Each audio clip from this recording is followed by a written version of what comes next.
నమస్తే, నా ప్రభాత కమలంకు స్వాగతం.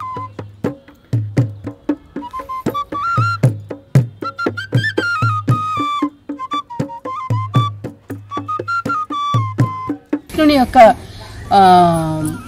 ఎట్లా కృష్ణుని ప్రేమించినట్టు ఆ కృష్ణ సౌదామిని పరిణయం అయినట్టు ఒక 6 ఆశ్వాసాల ప్రబంధాన్ని రాశారు. ఆమె 60 కావ్యాలు రాసింది. అది కూడా 3వ తరగతి వరకే చదివి 96వ సంవత్సరంలో ఆమె రామాయణం రాశారు. జానపద కళాకారులు వాళ్ళను తక్కువ అంచనా వేయలేము. అద్భుతమైన చిందు భాగవతమే కానివ్వండి, బుర్రకథ కానివ్వండి, ఇట్లాంటి ప్రక్రియల అన్నిట్లలో వాళ్ళు చాలా నిష్ణాతులు. ప్రసిద్ధ తెలంగాణ వైతాళికులు వద్దిరాజు రాఘవ రంగారావు గారి కుమార్తె గత 10 సంవత్సరాలుగా తన తండ్రి వారసత్వాన్ని కొనసాగిస్తూ అనేక మంచి రచనలు చేసి మంచి రచయిత్రిగా గుర్తింపు పొందారు. తండ్రి వద్దిరాజు రాఘవ రంగారావు గారి నౌకాభంగంని వేమన యూనివర్సిటీ వారి కోరిక మేరకు హరిదాసిగా సరళీకృతం చేసిన ఘనత వీరి సొంతం. అలాగే పెదనాన్న వద్దిరాజు సీతారామచంద్రరావు గారి రుద్రమదేవి చారిత్రక నవలను కూడా వీరు సరళీకృతం చేశారు. వద్దిరాజు సోదరుల ఘనతని రంగరాజు పద్మజ గారు ఎలా ముందుకు తీసుకుని వెళ్తున్నారో వారి మాటల్లోనే విందాం. రంగరాజు పద్మజ గారితో ప్రత్యేక ఇంటర్వ్యూ మన ప్రభాత కమలంలో. ముందుగా రంగరాజు పద్మజ గారి ప్రార్థనా గీతంతో ఈ ఇంటర్వ్యూను మొదలు పెడదాం.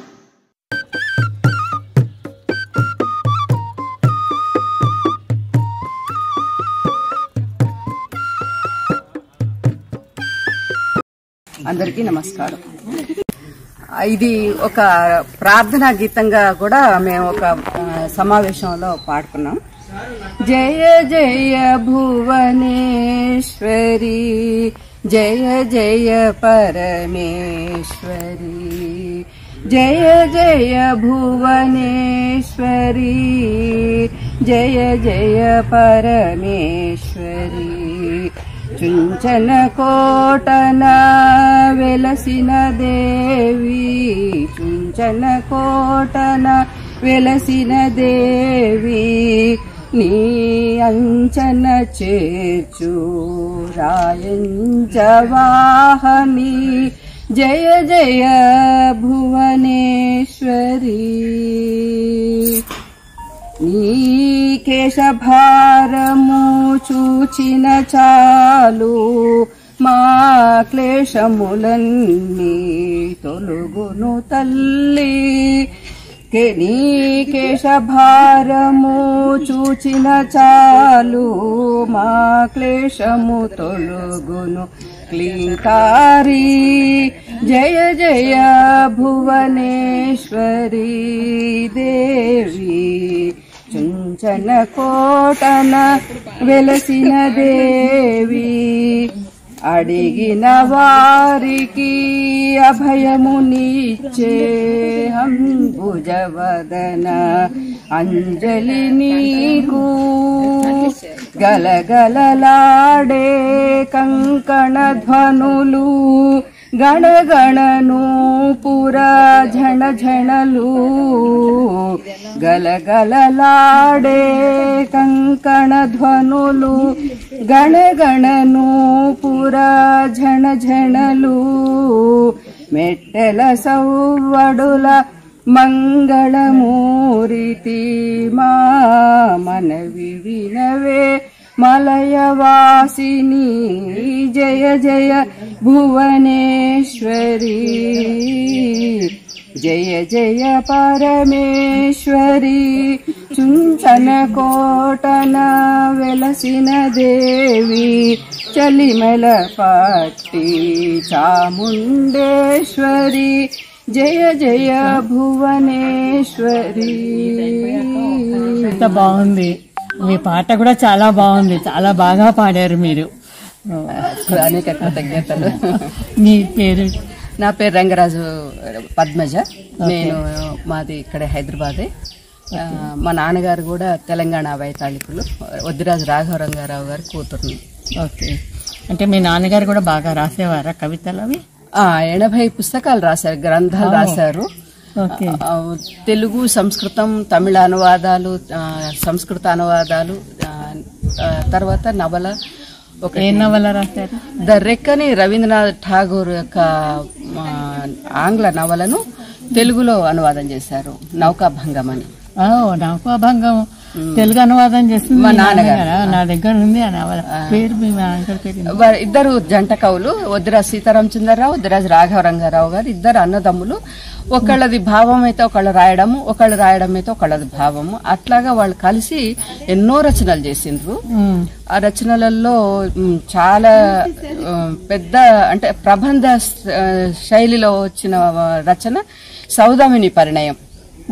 అది ఒక ఊహా కల్పన. సౌదామిని అనేటిది భాగవతంలో కానీ భారతంలో కానీ ఎక్కడ లేని పాత్ర. అది వీళ్ళు సృష్టించి ఒక కల్పన చేసి దాన్ని కృష్ణుని యొక్క ఎట్లా కృష్ణుని ప్రేమించినట్టు ఆ కృష్ణ సౌదామిని పరిణయం అయినట్టు ఒక 6 ఆశ్వాసాల ప్రబంధాన్ని రాశారు. అది ముద్రించారా? ముద్రించాం. దొరుకుతుందా?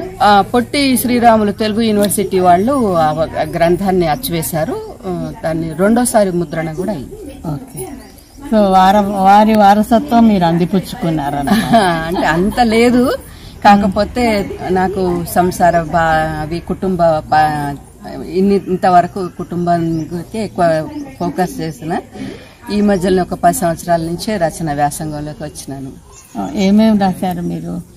నేను ఇది ఇప్పుడు మీకు చెప్పిన నౌకాభంగము గ్రాంథిక భాషలో ఉండే అది యూనివర్సిటీ వాళ్ళు పాఠ్యాంశంగా పెట్టినరు డిగ్రీ వాళ్ళకి. అయితే అది వేమన విశ్వవిద్యాలయం వైస్ ఛాన్సలర్ గారు రంకిరెడ్డి రామ్మోహన్ గారు ఏమన్నారంటే, పిల్లలకు తెలుగు అంత గ్రాంథిక భాష చదవడం కష్టంగా ఉందమ్మా, దాన్ని సరళీకృతం చేయండి అని చెప్పి అన్నారు. వారి అనుమతితోటి, వారు ప్రోత్సాహంతో నేను హరిదాసి అని దాన్ని సరళీకృతం చేశాను. ఒకటి రుద్రమదేవి చారిత్రక నవలలో దాన్ని కూడా చేశాను. నా సొంతవి ఒక 25 కథలతోటి మానసే కోవెల, ఒక 25 కథలతోటి గుండె లోతుల్లోంచి అనే ఒక సంపుటి, కథా సంపుటి, ఒకటి విరిమాల, కవితా విరిమాల అని ఒక కవితల సంపుటి వేసుకున్నాను. ఇప్పుడు ఒక జీవిత చరిత్ర, జయలక్ష్మి గారి గొప్ప రచయిత్రి, వారు ఆధ్యాత్మిక రచయిత్రి ఆమె. అయితే ఈ కాలంలో ఆధ్యాత్మిక రచనలు చేస్తున్న రచయిత్రులు తక్కువ అని చెప్పని అదొకటి. అద్భుతమైన వ్యక్తిత్వం ఆమెది.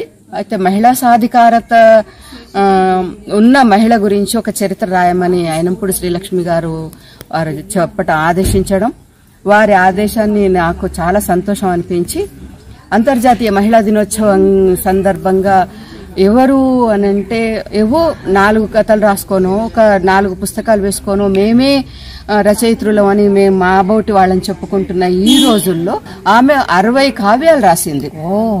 అది కూడా 3వ తరగతి వరకే చదివి, అది తమిళ మాధ్యమంలో 3వ తరగతి వరకే చదివిన ఒక గొప్ప మహిళా రచయిత్రి ఆమె. గొప్ప, చాలా గ్రేట్, అసలు చాలా గ్రేట్. ఆవిడ గురించి మీరు ఎలా తెలుసుకున్నారు? నేను ఒక పత్రికలో ఇంటర్వ్యూ చూసి, నవ్య అని ఒక తెలంగాణ నవ్య పత్రికలో ప్రత్యేక ఇంటర్వ్యూ చదివిన తర్వాత నాకు చాలా ఇన్స్పిరేషన్ అనిపించింది. వీరి గురించి తెలుసుకోవాలనుకున్నాను. తెలుసుకోవడం కోసం నేను తమిళనాడుకు వెళ్లి వారి ఇంటికి వెళ్లి వాళ్ళ కుటుంబ సభ్యులందరినీ ఇంటర్వ్యూ తీసుకోవటం జరిగింది. అక్కడి నుంచి వాళ్ళ హోసూరు వారు నివసించిన గృహానికి వెళ్లటం జరిగింది. వారి శతజయంతి 96వ సంవత్సరంలో ఆమె రామాయణం రాశారు, సంపూర్ణ రామాయణం రాశారు. 96 సంవత్సరాలకు అసలు జ్ఞాపక శక్తే ఉండదు. మన ఏ భాషలో రాశారు? తెలుగులో. ద్వాదశ శతమణిమాలలు అని 12 శతకాలు రాశారు, అంటే 1200 పద్యాలు. అది కూడా కంద పద్యాలతోటి 1 శతకము, సీస పద్యాలతోటి 1 శతకము, కవిరాజ విరాజతము అని ఇట్లాగా. అంటే ఆమె 40వ ఏట తెలుగు నేర్చుకొని తెలుగు భాషకు ఎనలేని సేవ చేసిన మహిళా విదుషీమణి ఆమె. నిజంగా కూడా ఆమె ప్రాతస్మరణీయురాలు. ఆమెను తలుచుకోవటము అని అంటే మనకు మనమే ప్రేరణ కలిగించుకోవటం. రచయిత్రులందరూ ఆమె గురించి తెలుసుకోవాలి. ఎందుకు అని అంటే మనకి ఇవాళ ఎన్నో సాధనాలు ఉన్నాయి. మనం ఎక్కడ మనకు ఆలోచన వస్తే అక్కడ మొబైల్లో కూర్చొని టైప్ చేసుకోగలుగుతాము. కంప్యూటర్ ఉన్నది. అయితే ఆమె చాలా దిగువ మధ్య తరగతి కుటుంబంలో పెద్ద కోడలుగా ఎన్నో బరువు బాధ్యతలు, రోజు 30 మందికి వంట చేసి పెట్టి, ఆడబిడ్డలు, అత్తగారు, మామగారు, బావగారులు, మరుదులు, ఏరాండ్లు వీళ్ళందరితో అంత పెద్ద కుటుంబాన్ని నడుపుకుంటూ ఆమె రాసుకుందామంటే ఒక కాగితం లేదు, కొనిచ్చే వాళ్ళు ఆర్థిక పరిస్థితులు లేవు. కానీ విపరీతమైన భావం, వంటింట్లో వంట చేసుకుంటూ పొయ్యిల బొగ్గు ఉంటే ఆ బొగ్గుతోటి గోడల మీద పద్యాలు రాసుకుంది. ఆ భావం ఎక్కడ పోతుందో మళ్ళీ తర్వాత మర్చిపోతా ఆ భావం అని చెప్పని. అట్లా ఆమె భాగవత ఆణిముత్యాలు రాసింది. అంటే దాంట్లో ధ్రువ చరిత్ర, వామన చరిత్ర, ఇట్లా మంచి మంచి ఘట్టాలు తీసుకొని ఆమెదైన శైలిలో రాసింది. అంటే నాకు ఏమనిపిస్తుంది అంటే ఒక తులసి మాత అంశాల పుట్టింది అని చెప్పని అనిపిస్తుంది. అంత ఆకేట నాదుడి మీద అంత భక్తి, అంత ప్రపత్తి, అంత నిష్ట, అంత నవవిధ భక్తులను ఆమె పాటించింది. సేవనము, కీర్తనము, అంటే అన్ని కీర్తనలు రాసింది. 100 కీర్తనలు రాసింది ఆమె, 100 పాటలు రాసింది. ఆ పాటలే కాదు, భక్తి పాటలే కాదు, జానపదులు, మహిళా స్త్రీల పాటలు కూడా రాసింది ఆమె. అద్భుతమైన రచయిత. ఆవిడని మీరు పరిచయం చేస్తారు, ఆవిడ గురించి రాశారు. జీవిత చరిత్ర రాసిన పేరేంటి ఆ పుస్తకం పేరు? భక్తి భండారి జయలక్ష్మి. అయితే సాహిత్య సంభారి అని ఒక ట్యాగ్ పెట్టాను దానికి. సాహిత్య సంభారి మనం ఆమె రచనలు తీసుకుంటే చాలా, అందులో ఎన్ని రకాల వైవిధ్యాలు ఉన్నాయి అని చెప్పానంటే, ఒకదానికొకటి ఎంత వైవిధ్యం ఉంటుంది అంటే అంత వైవిధ్యమైన రచనలు ఉంటాయి అందులో. అందుకని సాహిత్య సంభారి అని ఒక ట్యాగ్ పెట్టాను దానికి. చదవాలైతే మీ దగ్గర తీసుకోవడం. అది బజార్లో లేదండి, ఇంకా శ్రీలక్ష్మి గారు దాన్ని ఆవిష్కరణ అది చేస్తానన్నారు. ప్రింట్ చేయించారా? చేస్తున్నారు, వారి ప్రింట్ చేస్తున్నారు. చేశాక ఆవిష్కరణ తప్పకుండా మిమ్మల్ని ఆహ్వానిస్తాం. తప్పకుండా మీ ఛానల్ ద్వారా. ఏం రాశారు మీరు? నేను కవితలు రాసిన, 100 దాకా కథలు రాసిన, ఒక నవల అనువాదం చేసిన, ఒక పద్యది ఖడ్గతిక్కన అనేది. అది ఎందుకు అని అంటే దేశభక్తి. ఇప్పుడు అందరూ సైన్స్, కంప్యూటర్స్ ఇవే ఉద్యోగాల వెంట పడుతున్నారు. కానీ దేశభక్తి, దేశం సస్యశ్యామలంగా ఉండాలి, దేశం శాంతి భద్రతలతో ఉండాలి అని అంటే దేశభక్తి ఉన్న పౌరులు అవసరం. అవును. దేశం ఎప్పుడైతే పకడ్బందీగా మనకు నిశ్చింతగా మనం గుండె మీద చేవేసుకొని పడుకుంటున్నాము అని అంటే అక్కడ మన దేశ సరిహద్దుల్లో పౌరులు వాళ్ళు సైనికులు కాపాడుతున్నారు. కాబట్టి అట్లాంటిది దేశం భక్తి ప్రబోధన చేయాలని ఉద్దేశంతో ఖడ్గతిక్కన అనే పద్యకావ్యాన్ని నేను దాన్ని సరళీకృతం చేసి కథాసారం రాసి దానికి అది చేశాను. అలాగే మరి ఒక్క మగవాళ్లే ఉన్నారా దేశభక్తులు, ఆడవాళ్లు లేరా అని అంటే ఉన్నారు. మెదకు నివాసి ఆమె గురించి ఒక బుర్రకథ రాసిన. బుర్రకథ కూడా రాశారా? బుర్రకథ 4 రాణి శంకరమ్మ అని. రాణి శంకరమ్మ ఆమె ఎంత యుద్ధ నైపుణ్యము అని అంటే ఇది అధిక ప్రసంగం అనుకుంటా. లేదు, ఏం కాదు, మాకు తెలియని విషయం చెప్తున్నారు. మా ఛానల్ ఉద్దేశమే అది. నిజంగా కూడా ఇప్పుడు వచ్చే నెల అంతర్జాతీయ మహిళా దినోత్సవం జరుపుకుంటున్న సందర్భంలో రాణి శంకరమ్మ గారి గురించి తప్పకుండా తెలుసుకోవాలి అందరం మన మహిళలు. ఏంది అనంటే ఆమెకు చాలా చిన్న వయసులో వివాహం అవుతుంది. వివాహం అయిన తర్వాత ఆమె భర్త మరణిస్తాడు. ఇదొకటి. తన ప్రాంతాన్ని ఏలుకుంటున్న పరిస్థితుల్లో ఆడదాని సామ్రాజ్యం ఉండడం ఎందుకు, దీనికి నేను సలాములు చేయొద్దు అని చెప్పని ఒక కుహన రాజకీయ వాళ్ళు కుట్రలు చేస్తారు. అనేక రకాల కుట్రలు చేస్తే ఎన్నో రకాల కుట్రలను ఆమె భంగపరుస్తుంది. కొసకు దండెత్తొస్తారు. దండెత్తి వచ్చినప్పుడు ఆమె దగ్గర తక్కువ సైన్యం ఉంటుంది.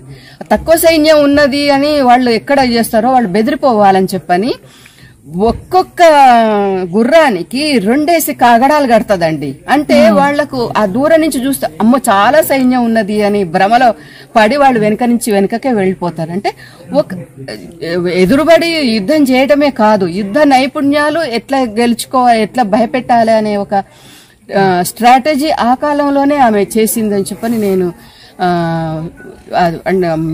బుర్రకథలో చాలా విశేషంగా చెప్పడం జరిగింది. ఆ బుర్రకథ ఎక్కడన్నా చెప్పారా ఎవరన్నా? అది ప్రయత్నం చేస్తున్నా. ఇప్పుడు కథకులు చెప్పేవాళ్ళు లేక అట్లా ఆగిపోయింది. ఎవరైనా ఉంటే గనక నేను తప్పకుండా దాన్ని చేస్తాను. మా నాన్న పెదనాన్న వాళ్ళ వద్దిరాజు సోదరుల గురించి కూడా ఒక బుర్రకథ రాశాను. మీరు వద్దిరాజు వారా? వద్దిరాజు సోదరులు కూడా నేను ఒక బుర్రకథ రాశాను. తర్వాత మగ సంసారం అనే ఒక నాటకంలో పారిజాతాపహరణం అని మా నాన్నగారు పద్యకావ్యం రాసిండ్రు. అయితే పద్యకావ్యం ఇవాళ రేపు పిల్లలు చదవటందుకు అంత ఉత్సాహంగా మా కుటుంబ సభ్యులు మా నాన్నగారి మనవరాళ్ళు అందరూ చదవాలనే ఉద్దేశంతో ఆ ఒక్క పారిజాతాపహరణం వరకే తీసుకొని నేను దాన్ని కూడా ఒక బుర్రకథ రాసిన. తర్వాత 4 అట్లా బుర్రకథలు రాశాను. ఒకటి అంటే బుర్రకథ రాయటానికి ప్రక్రియ వేరేగా ఉంటుందా? ప్రక్రియ ఇప్పుడు మనం కవిత వేరు, కథ వేరు, నవల వేరు, బుర్రకథ హరికథ వేరు. అవునండి. బుర్రకథ కూడా వేరు. అవును.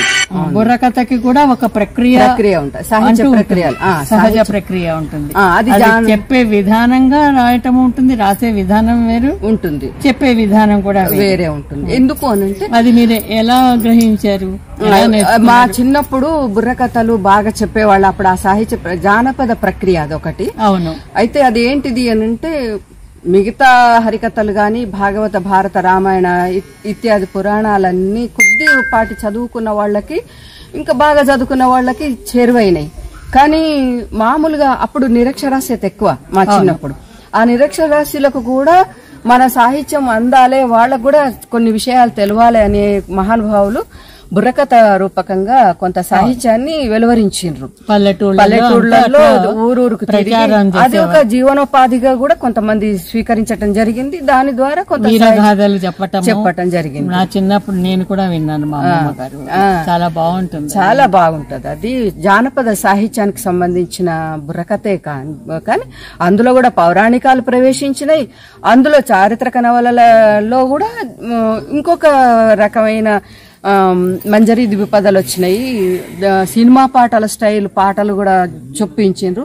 కథకులు వాళ్ళ క్రియేటివిటీని దాన్ని మారుస్తూ పోయినరు. మొట్టమొదటి బుర్రకథ కొన్ను అంటే ఒక 150 ఏండ్ల 100 ఏండ్ల బుర్రకథ కొన్ను ఇటీవల ఒక 30-40 ఏండ్ల కింద వరకు వచ్చిన బుర్రకథలకు చాలా వ్యత్యాసం ఉంది. ఏంటిది అనంటే ప్రజల అభిరుచులు ఎట్లా ఉన్నాయి, ప్రజలకు ఎప్పుడైతే సినిమా పాటలు ఇష్టమైనాయో దీంట్లో మధ్యలో వాళ్ళు చెణుకులు వేస్తూ పాటలు బాగా ప్రసిద్ధి పొందిన పాటలను కూడా ఆ పాటల స్టైల్ తోటి వీళ్ళు ఆ కథలను చెప్పుకుంటూ వచ్చి చాలా రక్తి కట్టించారండి. జానపద కళాకారులు వాళ్ళను తక్కువ అంచనా వేయలేము. అద్భుతమైన చిందు భాగవతమే కానివ్వండి, బుర్రకథ కానివ్వండి, ఇట్లాంటి ప్రక్రియల అన్నిట్లలో వాళ్ళు చాలా నిష్ణాతులు. సో చాలా బాగుంది. ఇంకా మీరేం చదువుకున్నారు? నేనేం చదువుకోలేదండి. ప్రపంచాన్ని చదివారు, పుస్తకాలను సాహిత్యాన్ని చదివారు. చాలా గ్రేట్ అండి. చాలా సంతోషం మిమ్మల్ని కలుసుకోవటము, మా ఛానల్లో మిమ్మల్ని ఇంట్రడ్యూస్ చేయటము మాకు చాలా సంతోషంగా ఉంది. Thank you very much. Thank you.